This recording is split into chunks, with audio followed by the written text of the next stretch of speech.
ಏನು ನುಲಿಯ ಚಂದೆಯನ್ನು ರೂಪಕ ಬಂತಲ್ಲ, ಕಾಯಕದಿಂದನೇ ನೀವು ಮುಂದೆ ಬಂದಿರಿ. ಆ ರೂಪಕನೇ ಬಹಳ ನಂಬರ್ 1 ಮಾಡಿದ್ರು. ಬಹುಶಃ ಬಹುಮಾನ ಕೊಡೋದಾದ್ರೆ ನಂಬರ್ 1 ಅವ್ರಿಗೆ ಕೊಡಬೇಕು. ಅಷ್ಟೇ ಪರಿಣಾಮಕಾರಿಯಾಗಿ ಹರಳೆಯ ಮದುವೆಂದು ಮಾಡಿದ್ರು.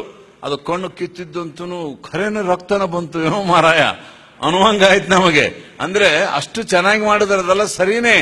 ಆದ್ರೆ ಆ ನುಲಿಯ ಚಂದೆಯನ ರೂಪಕ ಮಾತ್ರ ಎಷ್ಟು ಚೆನ್ನಾಗಿತ್ತು, ಕೆಲವ್ರಿಗೆ ಗೊತ್ತಿರೋದಿಲ್ಲ ಅಂತ ತಿಳಿಸಿ ಹೇಳ್ತೇನೆ ನಾನು. ಆ ನುಲಿಯ ಚಂದಯ್ಯ ಬಸವಣ್ಣನ ಪ್ರಭಾವಕ್ಕೆ ಒಳಗಾದಂಥ ಒಬ್ಬ ಶೂದ್ರ ಜನಾಂಗಕ್ಕೆ ಸೇರಿದ ಮನುಷ್ಯ. ಬಸವಣ್ಣನಲ್ಲಿ ಒಂದು ದೊಡ್ಡ ಹಿಪ್ನೋಟ್ ಮ್ಯಾಗ್ನೆಟ್ ಪವರ್ ಇತ್ತು. ಅವನ ವ್ಯಕ್ತಿತ್ವದ ಆಕರ್ಷಣೆ ಹಾಗೆ. ಕಾಶ್ಮೀರದಿಂದ ಮೂಳಿಗೆ ಮಾರಯ್ಯ ಬಂದ, ಸೌರಾಷ್ಟ್ರದಿಂದ ಆದಯ್ಯ ಬಂದ, ಅಫ್ಘಾನಿಸ್ತಾನದಿಂದ ಮರಳು ಶಂಕರದೇವ ಬಂದ. ನೋಡಿ, ದೇಶದ ಉದ್ದಗಲಕ್ಕೂ ಒಂದು 300 ಜನ ಶರಣರು ಬಂದರು. ನಮ್ಮ ಪಟ್ಟಣ ಶೆಟ್ಟರು ಹೇಳಿದ್ರಲ್ಲ, 300 ಜನ ಶರಣರು, ಅದರಲ್ಲಿ 70 ಜನ ಶರಣೆಯರೇ. ಇವತ್ತು ಸಾಕ್ಷರತೆಯ ಪ್ರಸಾರ ಇಷ್ಟಾದರೂ ಕೂಡ ನಾವು ಇಡೀ ದೇಶದಲ್ಲಿನೇ, ಕರ್ನಾಟಕದಲ್ಲಂತೂ ಒಂದು 4-5 ಮಂದಿ ಹೆಣ್ಮಕ್ಳು ಇರಬೇಕೇನೋ, ಅವರು ಅಂತ ದೊಡ್ಡ ಮಟ್ಟದವರಲ್ಲ, ಸಾಧಾರಣ ಮಟ್ಟದವರದ. ಇಡೀ ದೇಶ ಮಟ್ಟದಲ್ಲಿ ಅಮೃತ ಪ್ರೀತಂ ಇಂಥ ಕೆಲವು ಜನ, ಇಡೀ ದೇಶದ ಲೆಕ್ಕದಾಗ ಒಂದು 100 ಕೋಟಿಯಲ್ಲಿ ಒಂದು 10-12 ಮಂದಿ ಕವಿಗಳು ಹೊಂಡ್ತಾರೆ, ಹೆಣ್ಮಕ್ಳು. ನೋಡ್ರಿ, ಬಸವಣ್ಣನ ಪ್ರಭಾವ ಹೇಗಿತ್ತು. 70 ಮಂದಿ ಹೆಣ್ಮಕ್ಳು ಕವಿತೆ ಬರೀತಿದ್ರು, ವಚನಗಳು ಬರೀತಿದ್ರು. ಎಂಥದ್ದು ಒಬ್ಬ ಕಸಹುಡಿ ಹೆಣ್ಮಗಳು, ಅವಳು ಹೇಳ್ತಾಳೆ, ಅರ್ಚನೆ, ಪೂಜೆ, ವ್ರತ ನೇಮಗಳಲ್ಲ. ನೇಮ ಯಾವುದು?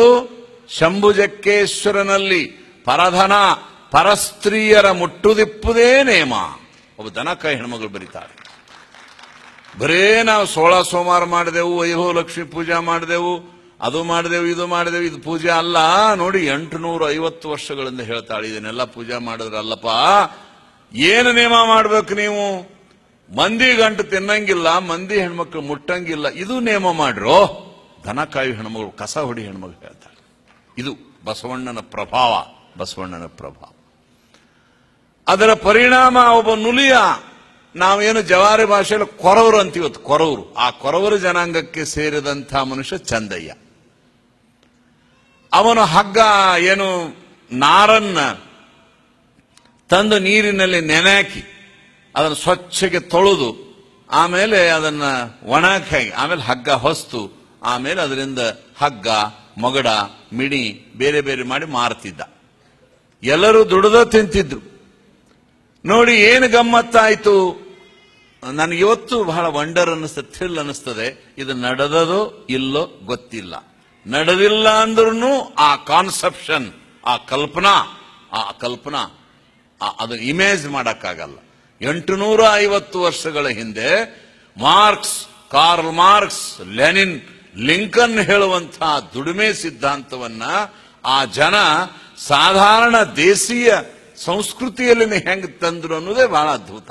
ನಡೆದದ ಅದ್ಭುತವೇ, ನಡೆದಿಲ್ಲ ಅಂದ್ರೂ ಆ ಕಲ್ಪನಾ, ಆ ಕಾನ್ಸೆಪ್ಷನ್, ಆ ಕಲ್ಪನಾ ಎಷ್ಟದ ನೋಡಿ. ಅವನು ಅದನ್ನ ನೀರ ನೆನೆಯಕ್ ಮುಂದೆ 8 ದಿನ ಆದ್ಮೇಲೆ ಅದನ್ನ ತೆಗಿಲಿಕ್ಕೆ ಹೋದ, ಸ್ವಚ್ಛಗೆ ತೊಳೆದ, ತಿಕ್ಕದ. ಅಲ್ಲೇ ನೋಡಿ ಅದಕ್ಕೊಂದು ತಿರುವು ಬರ್ತದೆ. ಅವನ ಕೊಳಗಿನಲ್ಲಿ ಜಾರಿ ನೀರ ಬಿತ್ತು.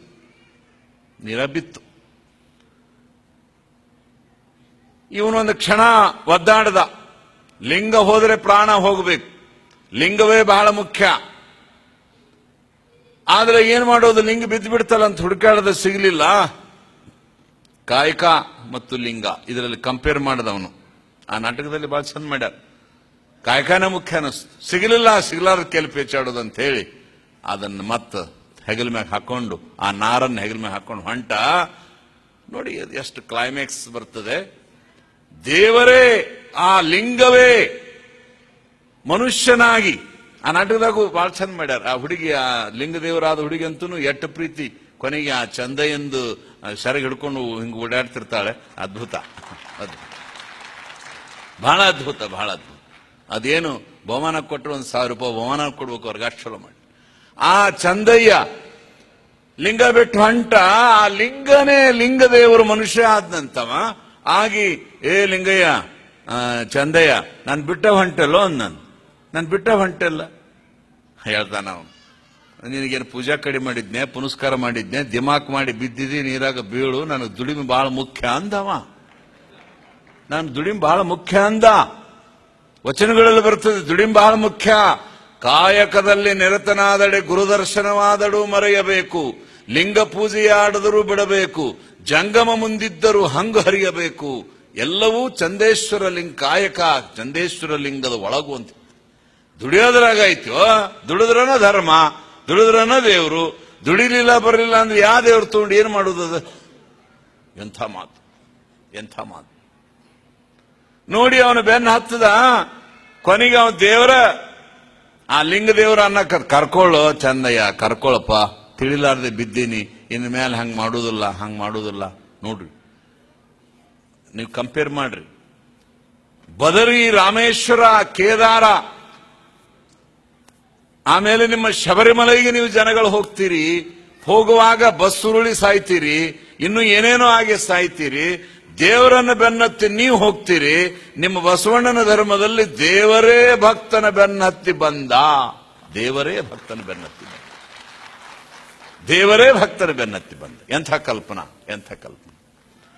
ಮತ್ತಷ್ಟಲ್ಲ, ಅವನ ದಯನಾಸ್ ಬಿಡ್ತಾನೆ. ಕರ್ಕೊಳ್ಳೋ ಚಂದಯ್ಯ, ಕರ್ಕೊಳ್ಳೋ.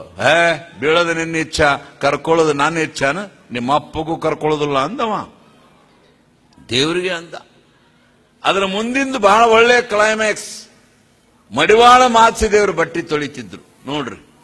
ನೀವೇನಾರ ಒಂದು ಚಲೋ ಸುಪ್ರೀಂ ಕೋರ್ಟಿನ ಕೇಸರ್ ಪಾಲ್ಕಿವಾಲನ ಹತ್ರ ಹೋಗ್ತಿರಲ್ಲ, ಹಂಗ ದೇವರ ಯಾರ ಹತ್ರ ಹೋದ, ಯಾವ ವಕೀಲ ಹತ್ರ ಹೋದ ಈ ಕಟ್ಲೆ ಬಿಡ್ಸಾಕ? ಅವನ ಹತ್ರ ಹೋದ, ಮಡಿವಾಳ ಮಾಚಿದೇವ್ರ ಹತ್ರ. ಮಾಚಿದೇವ್ರ ನೋಡ್ರಿ, ಏನೋ ತಿಳಿಲ್ಲ, ಅದೇ ನಾನು ಜಾರಿ ನೀರಾಗಿ ಬಿದ್ದು ನಾನು ಬಿಟ್ಟು ಶಟ್ಕೊಂಡು ಹೊಂಟು ಬಿಟ್ಟಾನ. ಮತ್ತ ನನ್ನಂತ ದೇವ್ರು ಸಿಗಬಹುದು, ಚಂದಯ್ಯನಂತರ ಭಕ್ತ ಸಿಗುದಿಲ್ಲ, ಅದಕ್ಕೆ ನಾನು ತಗೋಂತ ಹೇಳ್ರಿ, ನಾನು ತಗೋಂತ ಹೇಳ್ರಿ. ಇನ್ಫ್ಲೂಯೆನ್ಸ್ ಮಾಡಕತ್ತೆ. ಅವ ಮಡಿವಾಳ ಮಾಚಿದೇವ್ ಬಂದು, ಚಂದಯ್ಯ ಹಾಗೆಲ್ಲ ಮಾಡಬಾರ್ದಪ್ಪ, ತಗೊಳ್ಳು. ಒಳ್ಳೆ ಹೊಂಟ್ರಿ ನೀವು, ಬೀಳೋದು ಅವನ ಇಚ್ಛಾ, ತಗೊಳ್ಳೋದು ಅವನ ಇಚ್ಛಾ. ಏನು ನಾವು ತಗೊಳಂಗಿಲ್ಲ. ನಾವು ಏನ್ ತಪ್ಪು ಮಾಡಿದೀವಿ ಅಂತ ಬಿದ್ದೆವು, ಬಿಟ್ಟೆವು ಅವನ್ನ. ಏನ್ ತಪ್ಪು ಮಾಡಿದ್ದೀವಿ ಅಂತ ಬಿದ್ದ ನೀರಾಗ? ಏನೂ ಇಲ್ಲ, ಚೆನ್ನಾಗಿ ದುಡಿದೀವಿ, ಪೂಜೆ ಮಾಡೀವಿ, ಆದ್ರೂ ಬಿದ್ದ ಅಂದ್ರ ನಾವು ತಗೊಳ್ಳೋದು. ಮತ್ ನೀವು ಬಹಳ ಜ್ಞಾನಿಗಳು, ಬಸವಣ್ಣನವರ ತತ್ವಜ್ಞಾನದಲ್ಲಿ ನಂಬಿಕೊಳ್ಳೋರು. ಬಸವಣ್ಣವ್ರು ಇದನ್ನ ಹೇಳ್ತಾರನ್ನ ಹೇಳ್ರಿ. ಬರೀ ತೊಳೆಯದ ಬಳಿಯದ ಮಾಡ್ಕೊಂಡು ಕುಂದ್ರಂತಾರೇನು? ಕೆಲಸ ಮಾಡ್ರಿ, ವರ್ಕ್ ವರ್ಕ್ ವರ್ಕ್.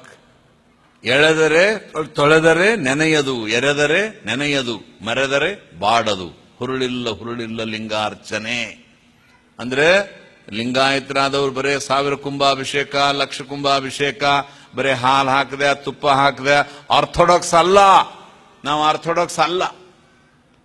ಅದು ನಮ್ಮ ಸ್ವರೂಪವೇ ಆಗಿರೋದ್ರಿಂದ ಕನ್ನಡಿಯನ್ನ ನಾವು ಹೇಗೆ ನೋಡಿ ಮುಖ ತಿದ್ಕೊಳ್ತೇವೆ, ಹಂಗ ಲಿಂಗ ನಿರೀಕ್ಷಣೆಯಿಂದ ನಮ್ಮ ಆತ್ಮ ಜಾಗರಣ, ಆತ್ಮ ಸ್ಫುರಣ ಆಗಲಿಕ್ಕೆ ಲಿಂಗ ಒಂದು ಉಪಾಧಿಗೆ ಹೊರತು ಅದೇನೇ ಮುಖ್ಯ ಅಲ್ಲ ಅನ್ನುವಷ್ಟು ವಾದ ಮುಂದುವರಿತದೆ. ಆಗ ಮಡಿವಾಳ ಮಾಚಿದೇವರು ಒಂದು ರಾಜಿ ಮಾಡ್ತಾರೆ. ಆಗಿದ್ದಾಗ ಹೋಗಿದ್ ಚಂದಯ್ಯ, ಒಂದು ರಾಜಿ ಹೇಳ್ತೀನಿ ನಾನು, ಕಟ್ಲೆ ಮುಗಿಸ್ಬೇಕಲ್ಲ, ಕೇಸ್ ಮುಗಿಸ್ಬೇಕು. ಹೆಂಗ? ಅವನ್ನ ತಗೋ, ನಾ ತಗೊಳುದಿಲ್ರಿ. ಹಂಗಾದ್ರೆ ನೀ ಹಗ್ಗ ಹೊಸ್ತು ದಿನ ಮಾರಕ್ ಕೊಡು, ಅವ ಮಾರ್ಕೊಂಡು ಬರಲಿ. ಹಗ್ಗ, ಮಗಡ, ಮಿಡಿ ಏನೇನು ಮಾರ್ಕೊಂಡು ಬರ್ತಾನ. ನಿನಗೆ ಯಾವಾಗ ಅವನು ದುಡಿಮೆ ಸರಿಮ ಅನಿಸ್ತದ ಕಾಯಕ, ಆವಾಗ ನೀವು ವಾಪಸ್ ತಗೋ. ಅಡ್ಡಿಲ್ಲ. ನೋಡ್ರಿ ಜಜ್ಮೆಂಟ್, ಎಂಥ ಜಜ್ಮೆಂಟ್. ದೇವರು ಚಂದಯ್ಯನ ಮನೆಯಲ್ಲಿ ಹಗ್ಗ ಮಾರು ಕಾಯಕ ಮಾಡ್ದ. ನಾಟಕದಲ್ಲಿ ಬರ್ತದೆ ನೋಡ್ರಿ. ಅವ ಹಗ್ಗ ಬೇಕೇನ್, ಮಗಡು ಬೇಕೇನ್, ಮಿಣಿ ಬೇಕೇನ್ ಮಾರುವಾಗ ಅದರ ಕ್ಲೈಮ್ಯಾಕ್ಸ್ ಬಸವಣ್ಣ ಬಂದ. ಬಸವಣ್ಣ ಬಂದು ಒಂದು ಹಾಗ, ₹1 ಅನ್ರಿ. ಈಗಿನ ಕಾಲಕ್ಕೆ ₹1, ಆಗಿನ ಕಾಲಕ್ಕೆ ಹಾಗ ಅಂತಿದ್ರು. ಬಸವಣ್ಣ 100 ಹಾಗಾನು 50 ಹಾಗಾನು ಅಂದ್ರೆ ರೂಪಾಯಿ ಕಿಮ್ಮತ್ತಿನ ಹಗ್ಗಕ್ಕೆ ಜಾಸ್ತಿ ಕೊಟ್ಟು ತಗೊಂಡ. ನೋಡ್ರ ಕ್ಲೈಮ್ಯಾಕ್ಸ್ ಹೆಂಗ್ ಬರ್ತದೆ. ತಗೊಂಡ ಮೇಲೆ ಚಂದಯ್ಯನ ಮನೆಗೆ ಬಂದ. ಯಾರು? ಲಿಂಗದೇವರು. ಚಂದಯ್ಯ ನೋಡಪ್ಪ, ನೀ ಹಗ್ಗ ಕೊಟ್ಟಿದ್ದಿ, ಮಾರ್ಕೊಂಡು ಬಂದೆ. ನೀ ₹1 ಒಂದು ಹಾಗೆ ಹೇಳಿದ್ದಿ, ನಾನು 50 ಹಾಗ ತಂದಿ, ನೀ ತಗೋ ಅಂದ. ಈಗಲೇ ನಾನು ಒಳಗೆ ಕರ್ಕೊಂತಾನ, ಎದಿಮೆ ಕಟ್ಕೊಂತಾನ ಅಂತ. ಮಾಫ್ ಮಾಡ್ತಾನೆ ಅಂತ. ಅದಕ್ಕೆ ಅವ ಚಂದಯ್ಯನಂದ, ಏನು ಲಿಂಗದೇವ್ರ ಆ ಮಡಿವಾಳ ಮಾಚದೇವ್ರು ಹೇಳೋದ್ ನೀನು ಇಟ್ಕೊಂಡ್ರೆ ನೀನು ಭಯಂಕರ ಮ್ಯಾಲ ಹೋಗ್ಬಿಟ್ಟೆಪ್ಪ. ₹1 ಹಗ್ಗ 50 ರೂಪಾಯಿ ಕೊಟ್ಟಿ ಅಂದ್ರೆ 49 ರೂಪಾಯಿ ಲಂಚ ತಿನ್ನ ಕಲಿಸಿದಿ.